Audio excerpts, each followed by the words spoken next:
En cette journée mondiale de l'eau, c'est l'occasion de balayer quelques a priori que nous avons sur l'eau du robinet. Elle est extrêmement bien contrôlée, coûte beaucoup moins cher que l'eau en bouteille. Il n'y a donc aucune raison de s'en priver. Olivier Pierre, Benjamin Van Kelst. Ce petit caillou examiné au microscope n'a pas été retrouvé dans une grotte, mais dans les reins d'un patient. Si ce calcul rénal contient du calcium, il n'a rien à voir avec le calcaire que contient l'eau du robinet. Le calcium que l'on mange ou que l'on boit est absorbé par l'organisme au terme d'un processus complexe. Aucun risque pour la santé. Au bout du compte, nous ne risquons pas du tout de nous entartrer comme les tuyaux d'eau dans les vieilles maisons.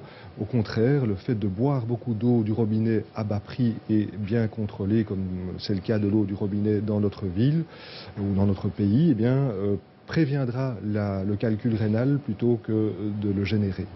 Pour trouver l'origine de ce calcaire qui bouche les robinets ou entartre les résistances électriques, il faut remonter à la source. Le calcaire, c'est la roche riche en calcium que traversent certaines eaux souterraines. Alors, le calcium, il est d'origine naturelle, il vient des roches calcaires qui sont traversées par l'eau lorsqu'elle s'infiltre, l'eau de pluie. Et donc le calcium se dissout dans cette eau et donc il y a une accumulation dans les nappes d'eau souterraines. Si le calcium est important pour la solidité des eaux, l'eau, même riche en calcium, n'en apporte qu'en faible partie. Aucun risque de surdose. On a l'impression d'ingérer la quantité de calcaire que l'on retrouve dans nos tuyaux, mais ce calcaire n'est pas disponible pour notre organisme et il sera éliminé et on gardera une toute petite quantité du calcium qui est disponible mais qui est tout à fait minime et n'est pas suffisant pour nos apports journaliers.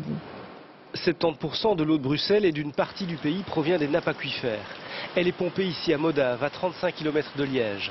30% vient de la Meuse, en amont de la Sambre. L'eau est contrôlée tous les jours. 50 critères de qualité sont vérifiés au regard des normes européennes. Les échantillons que nous avons analysés hier sont bien négatifs, donc il n'y a pas d'apparition de couleur verdâtre, donc l'eau est potable. Hydrocarbures, nitrates ou autres, toute trace de pollution diverse a été éliminée. Finalement, notre plus grand ennemi, c'est la croissance de bactéries dans l'eau.